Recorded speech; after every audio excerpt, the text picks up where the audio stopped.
Welcome into your weekly lacrosse recap. My name is Dane Stewart. Just a reminder, you can catch this recap both on the Utah Lacrosse podcast and on KSLSports.com. We want to thank you for joining us this week. It wasn't a big week of lacrosse last week, given a lot of spring breaks going on, but boy, we are ramping right up into the heart of region play, and we're going to catch you up on some of the biggest games coming up.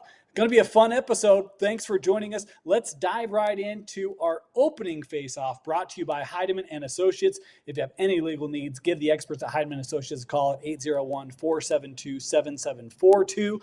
And our opening face-off today, well, we're going to start with a little game. How about a little Magic 8 Ball? We're going to ask some questions of the old reliable 8 Ball. We're going to see what the 8 Ball has to say, and then we'll see whether we agree with it or not. Our first question of the day: will 5A see new champs this season?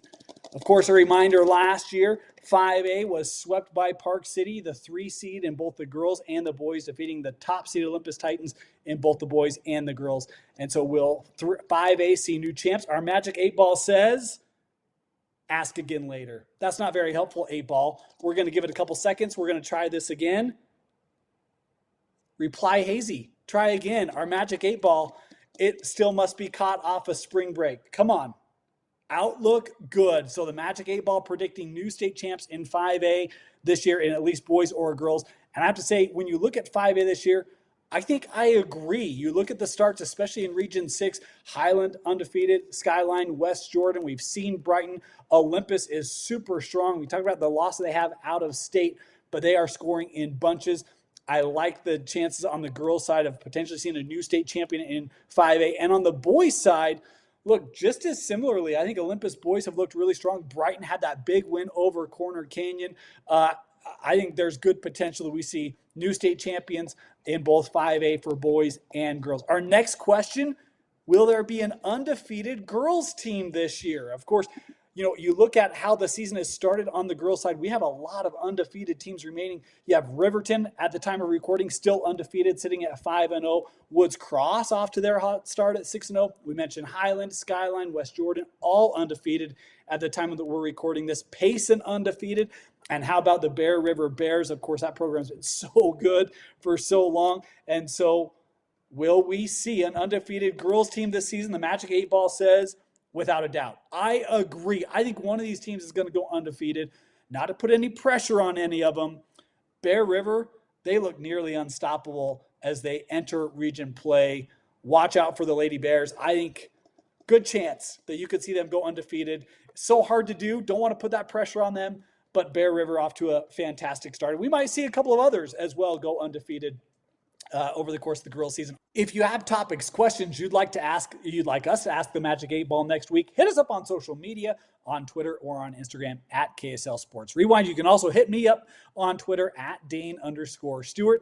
Keep the questions civil, nice. We are an uplifting community here of lacrosse fans. And so let us know if you have questions and we'll include them on a future show, and we'll give a stern talking to the Magic 8 Ball. I didn't like being hung out there about this ask later kind of stuff. Next thing you know, is going to want me to run the gauntlet. We don't do that here. Great opening segment. Want to thank Heidemann Associates for bringing that to us. Next up, we talked about not a lot of action last week, but there was some action we want to catch you up on, specifically in the college ranks. How about the University of Utah Utes? Boy, program got off to a tough start this year, 0-3. They had game 1 on the road against Ohio State. They had that strong start, couldn't hold on in the second half. But this second half of the season, boy, they have looked like they've turned a corner. And we talk about getting guys healthy, back on the field. This offense, it looks like what we expected. Andriella's back. I think he's been so critical in helping that midfield and get the offense going. Love what we've seen from them. They played Robert Morris this last week, and that game, man, tip of the cap to all you lacrosse fans that came out that night. It was cold. It was like hail/snow and wind. That was a rough environment to play in. But Utah came out, set a tone early. Robert Morris made a good charge in that second quarter, tied it up at 5 before Utah really put this game away. They led 7-5 at the break in a strong second half, able to pace Utah past. Colin Lenskold, look, I've been following the sport for just 3 or 4 years, so I'm still learning. But, man, love what we've seen, his continued growth between the pipes for Utah. Makes timely saves for Utah. Did so in the closeout against Jacksonville in that fourth quarter, especially the last couple of minutes as the Dolphins were making that late surge, trying to come back. Collins Lenskold, I love what we've seen from him between the pipes for Utah. Continues to be steady Eddie there for the Utah Utes. And now they head back to the road. They got a big 3-game segment. They got 2 games coming up this week. Games against Mercer and Lindenwood and Mercer, I should say. Lindenwood, that game is a midday Wednesday game. Mercer, a Friday night game. They've had good success against these programs. I expect these 2 games to go well for Utah. We're all keeping our fingers crossed. Of course, they're still a game back of Air Force ASUN standing, so we'll see if they can they are still looking for Air Force to potentially drop a game. They keep winning. Air Force played Bellarmine this last week, won that game. And then Utah's got a big showdown, maybe the biggest challenge remaining on the schedule. This game will be next week at Cleveland State. They'll have a full week to prepare for that. But they got to take care of business this week against Lindenwood and Mercer. And we'll see if this offense, which has scored double digits now in 5 straight games, can continue that. Also saw that man-up offense look more crisp against Robert Morris as well. Scored a couple of goals on the man-up side. So love what we see from Utah. The second half been growing, building, and expect them to, well, they are playing really well with just a couple of weeks before the ASUN Conference Tournament. So tip the cap to the Utes and wish them the best of wishes as they take to the road this week at Lindenwood and at Mercer. Well, we do still have college action in state this week.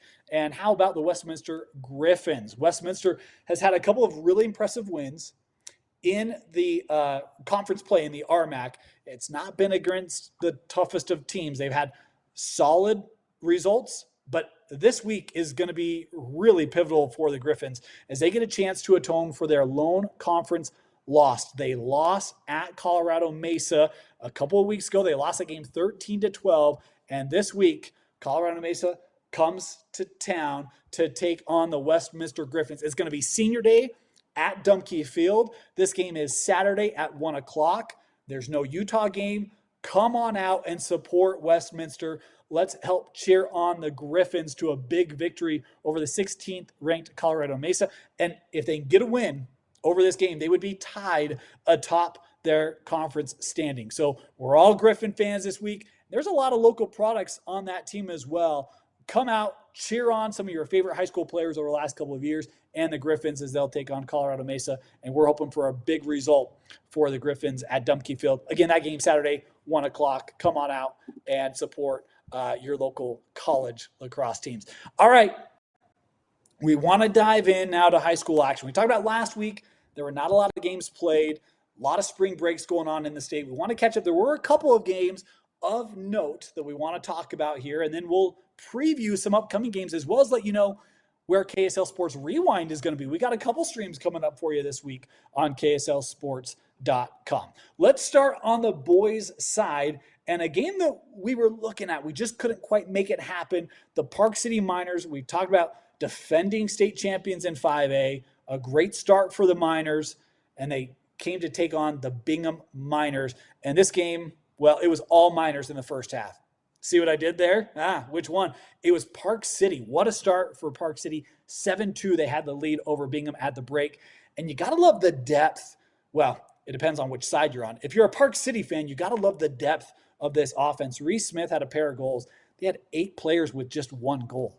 A lot of guys contributing for the Miners, and that defense continues to be a problem for opposing offense. Silyanov continues to be really strong between the pipes. Of course, his brother led them to state championship last year. Andrew now between the pipes this year for the Miners of Park City was solid, and this one's been solid all year as Park City got the big win over Bingham 11-5. And with that, Park City continues to flex their muscle in 5A. 7-1 now are the Miners. We talk about that defense, that offense. How about this? In 8 games, according to stats reported, they've scored 70 goals. They've only allowed 43. That defense is the calling card. Their offense strikes when they need to. And it may not be a real prolific offense, but they score enough to get the job done. And their defense makes it really tough for you to overcome them. Watch out for Park City. Continues to have a really strong year here in the area going. We got some big games coming up for you this week. This one was super tempting to be at. We would be there. We just got a conflict. We'll talk about that here in a little bit. Judge at Juan Diego, the battle of the religious schools here in the Salt Lake Valley. What a game this is going to be. Juan Diego, fantastic start for the Soaring Eagle. 4-0 out of the gate.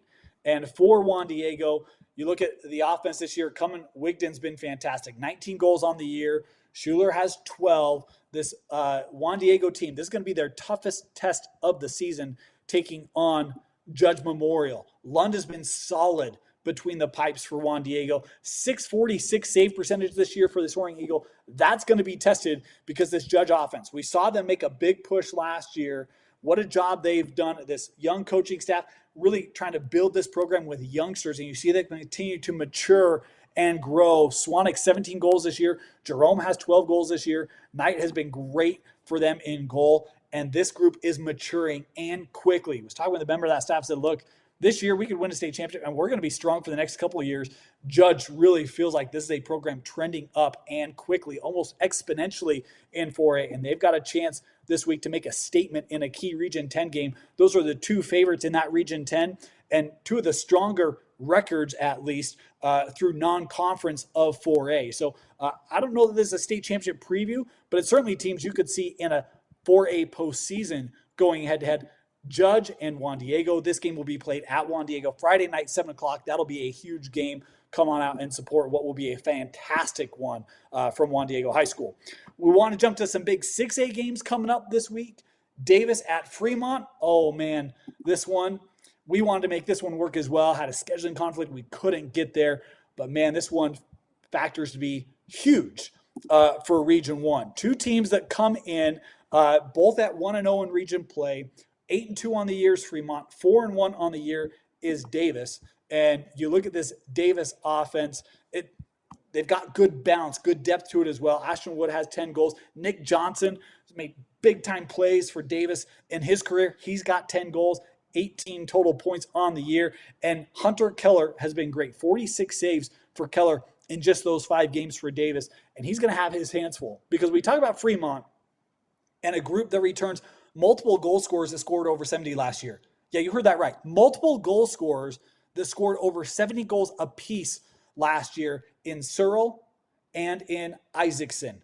That is going to be the answer. Can Davis slow down Fremont enough to be able to outscore them? We'll find out. We had a chance to see Fremont earlier this year against Olympus. The faceoffs were a challenge for Fremont, but they were going up against one of the best faceoff guys, I would say, in the state. But they fell down in that one, struggled to get back in it. If Fremont gets their wheels moving early and the Pack get on the run, watch out in what could be a lopsided Fremont game. That's going to be a fantastic one, that Fremont-Davis game. Early lead in Region 1 on the line for Davis and Fremont. That game will be Thursday at 5:15. Another Region 1 game, Farmington at Weber. This Weber team has been great this year. Cam Broadbent has 19 goals. Hogue has 15. McMurdo with 16. There's a lot more offense to that Weber team than I was expecting before the year started. They'll have a chance to reaffirm that as they take on Farmington this week. Farmington lost their region opener, so this will be pivotal for the Phoenix as well to not go 0-2 to start. All right, let's move on to the girls' side. Want to catch up on action again. Spring break last week. Not a lot of games to recap, but there was one that we missed in our show last week that I want to just make you aware of. Tough start to the year for Syracuse. They just had a couple games, hadn't won one, 0-2.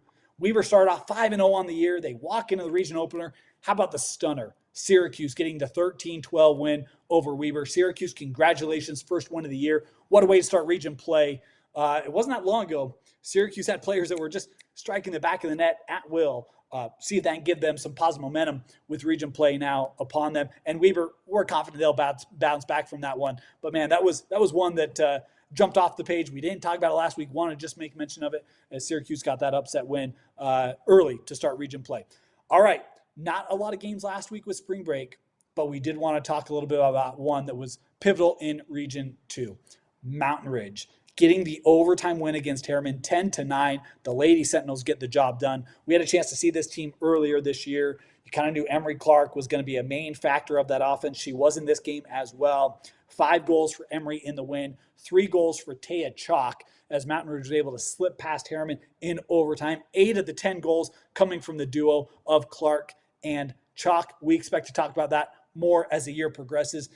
They back that up with a big win over Bingham, 17-7. The Sentinels did, off to a 2-0 start in region play, as are the Riverton Silverwolves. That's going to be a really fun matchup when we get there. Mountain Ridge and Riverton, they appear to be two of the top teams in that region. Your top two scoring teams offensively. Riverton's defense has been fantastic. Through 5 games, only allowed 27 goals. So can that Mountain Ridge offense find success? We'll see when that region matchup comes.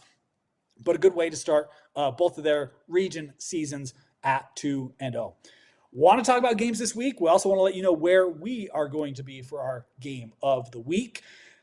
We asked the Magic 8 Ball, was anyone going to go undefeated this year in girls? And the Magic 8 Ball thought that there would be a team. I think there's a team as well, and it's the Bear River Bears. Off to a 6-0 start, 104 goals scored, 34 goals surrendered through 6 games.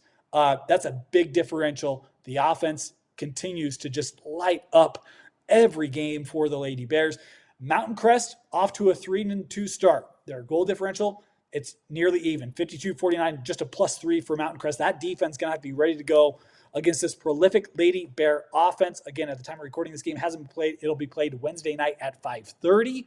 That will be an interesting one. This might be the team best positioned to challenge Bear River.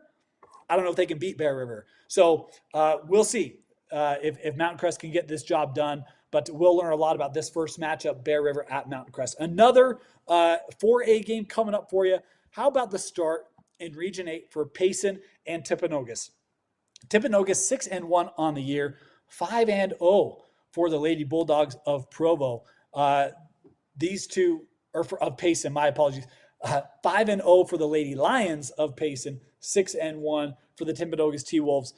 These two get to play this week. They both start off region play with decisive wins, and now they go head-to-head. This game will be Thursday at 4:30 for the early lead in Region 8.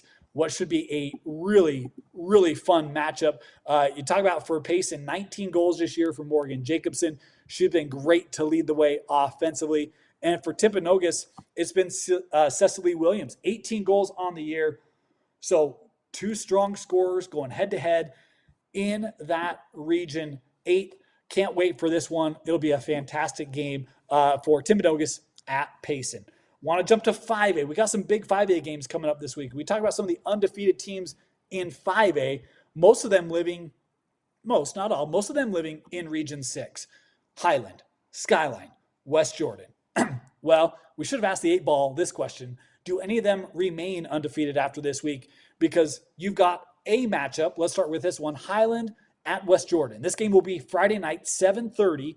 And West Jordan 6-0. Highland 5-0. One of those teams is going to lose. They've both scored really well. Both their defense have been great. This will be a big matchup for those two. It's their region openers. Again, this game, Highland at West Jordan. Be interesting to see which of those can come out on top. West Jordan this year, 23 goals for Amelia Henderson. She's been their primary scorer. Lily Henderson with 18 goals right behind her. That duo has been fantastic for the Lady Jaguars. And for Highland, 27 goals this year for Swedco. I don't know if I'm saying that name correctly. My apologies if I'm not. Please reach out. Let me know how to say that correctly. Hoagland has 17-12 for Yamaguchi. So Highland's got enough offensive talent to be able to score. All those three have a shooting percentage over 600. So very efficient. If they can get shots on cage, good chance that's going to the back of the net. Highland, West Jordan, this will be a great one. Only one can escape undefeated. And then the other undefeated team in Region 6 is Skyline. But how about this schedule for Skyline? This is brutal for the Lady Eagles. They're going to have to earn their wings, so to speak, this week. Wednesday night, 7 o'clock, they'll host Park City. We talked about Park City. This defense, we saw them early in the year against Mountain Ridge. They suffocate you offensively. They don't allow much in front of that cage. And between the pipes, boy, Woolley has been strong this year, continues to play really well. And then the offense. It's not a team that, it's not that long ago. I can't remember what her name last year. Lily. I can't remember her last name last year. Had a ton of goals for this Park City offense. Well, they're not scoring in that propensity, but they don't have to with their defense. Coco Crawford, Rogan Crawford, we've talked about Icabelli, Megan McGee. There's enough players there that when they get in their offense and they get a good look, they're going to capitalize. They're going to score off of it. Their defense keeps most of these opponents outside of a threatening range. Park City this year, we're talking about in the 5 games, just allowed 31 goals. So they do not allow teams to score much on them. You're going to have to find the back of the net against the Lady Miners. Mountain Ridge wasn't able to do it. We'll see if Skyline can. That'll be a big question, and excited to see where this game goes. 27 goals this year for Sammy McMaster. She's been one of the top scorers in 5A. You've got 3 other players in double figures scoring with Sage Roberts, Elena Smolka, and Lorelei Himley. So there's plenty of offense for Skyline. It'll be interesting to see what they do with goal. They've got a pair of keeps that they've played all year long. This is a team that's put up goals all year. It's strength against strength. What wins out? We'll find out as Park City and Skyline go head-to-head. And then on the heels of that, Skyline then has to go to Brighton Friday night to take on the Lady Bengals. We saw the Bengals a couple weeks ago. That offense, boy, their ball movement and their speed really evident on the field. This is a game that might break the Brighton scoreboard. Excited for this one. In fact, we'll just say this is where we're going to be Friday night. I know there are a lot of great boys games that we are tempted to do, but when you see Skyline and Brighton, you see both of these offenses at the starts of the year. That's where we're going to be. So you can watch this game, Skyline at Brighton, Friday night, 7:30 on KSLSports.com, and what will be a fantastic matchup. This game starts late. It's probably going to end late. The over-under on goals, we're going to put it at, I don't know, you tell us. I'll roll with 30. Over-under of 30.